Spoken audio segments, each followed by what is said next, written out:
उत्तर प्रदेश से लेकर राजस्थान तक अवैध के खिलाफ बुलडोजर गरज रहा है, क्योंकि अतिक्रमण का इलाज सिर्फ बुलडोजर ही है और यूपी से शुरू हुआ बुलडोजर मॉडल हर राज्य में अतिक्रमणकारियों का काल बनकर घूम रहा है।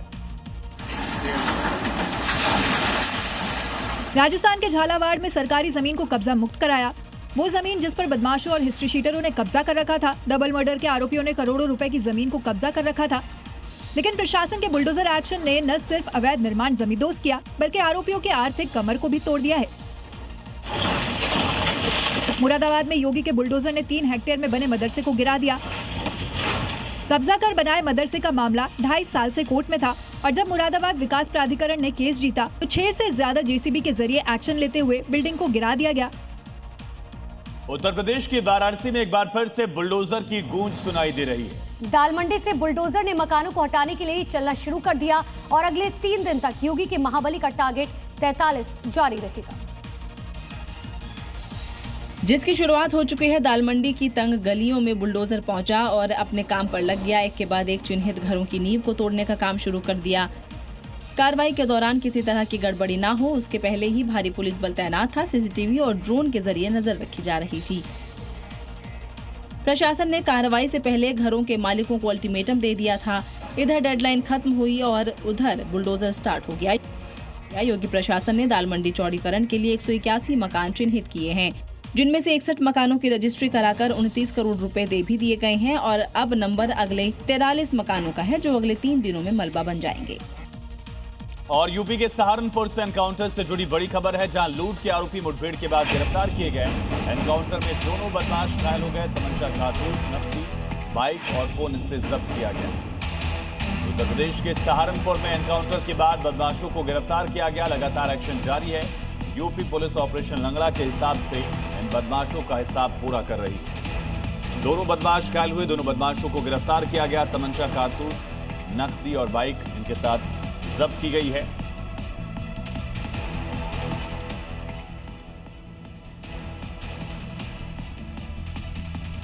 यहां पुलिस और बदमाश में एनकाउंटर के बाद 2 वांटेड बदमाशों को अरेस्ट कर लिया गया है। सूचना पर गिरफ्तार करने पहुंची पुलिस पर बदमाशों ने फायरिंग झोंक दी।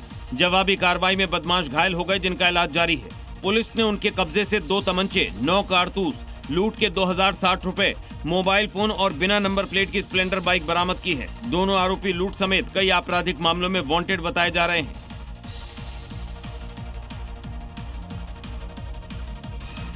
यूपी में योगी फोर्स अपराधियों के खिलाफ जीरो टॉलरेंस की पॉलिसी के तहत काम कर रही है और इसकी ताजा तस्वीरें सहारनपुर से आई। महाराजगंज पुलिस नशे के अवैध कारोबार के खिलाफ लगातार कार्रवाई कर रही है।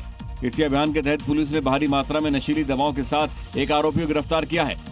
पुलिस के मुताबिक गिरफ्तार आरोपी अल्ताफ अहमद पिछले 2 सालों से नशीले दवाओं और इंजेक्शन का कारोबार कर रहा था।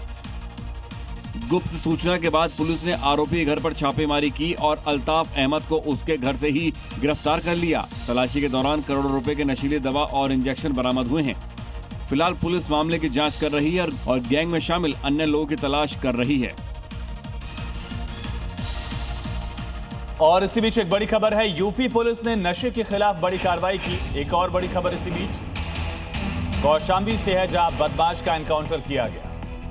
तो 25,000 रुपए का इनामी था। रईस अहमद भैंस चोरी मामले में फरार था। रईस के पैर में गोली लगी, इसके बाद उसको गिरफ्तार किया गया। 11 आपराधिक मामलों में उसकी तलाश की जा रही थी। तस्वीरें आप देख रहे हैं। यूपी पुलिस की गोली से 25,000 का इनामी रईस किस तरह से अब गिरफ्तार किया गया।